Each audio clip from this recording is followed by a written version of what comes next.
ഒരിക്കൽ പ്രസിദ്ധനായ അമേരിക്കൻ വ്യവസായി ബിൽ ഗേറ്റ് ഒരു കഥ പറയുകയുണ്ടായി. ഞാനും എൻ്റെ ചങ്ങാതിയും ഒരേ ക്ലാസ്സിലാണ് പഠിച്ചത്. അവൻ പഠനത്തിൽ വളരെ സമർത്ഥനായിരുന്നു.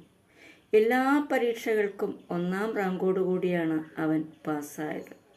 ഞാനാകട്ടെ പഠിത്തത്തിൽ അത്ര കേമനൊന്നും ആയിരുന്നില്ല. ഓരോ പരീക്ഷകളും കഷ്ടിച്ച് മാത്രം കടന്നുപോയി. കാലങ്ങൾ കഴിഞ്ഞപ്പോൾ ഒരു കമ്പനിയിലെ ലക്ഷങ്ങൾ ശമ്പളം വാങ്ങുന്ന ഒരു ഉദ്യോഗസ്ഥനായി അവൻ മാറി. ഞാനാണ് ആ കമ്പനിയുടെ മുതലാളി എന്ന്. ഇതിൽ നിന്ന് വലിയൊരു സന്ദേശം നമ്മൾ പഠിക്കാനുണ്ട്. ആരും മോശക്കാരല്ല എന്ന പാഠം. നമുക്ക് ചുറ്റുമുള്ളവർ നമ്മേക്കാൾ താഴെയാണെന്നും താൻ കേമനാണെന്നും ഒരിക്കലും ചിന്തിക്കാതിരിക്കുക. കാലം അവർക്കായി കരുതി വച്ചിരിക്കുന്നത് എന്താണെന്ന് ദൈവത്തിന് മാത്രമേ അറിയൂ.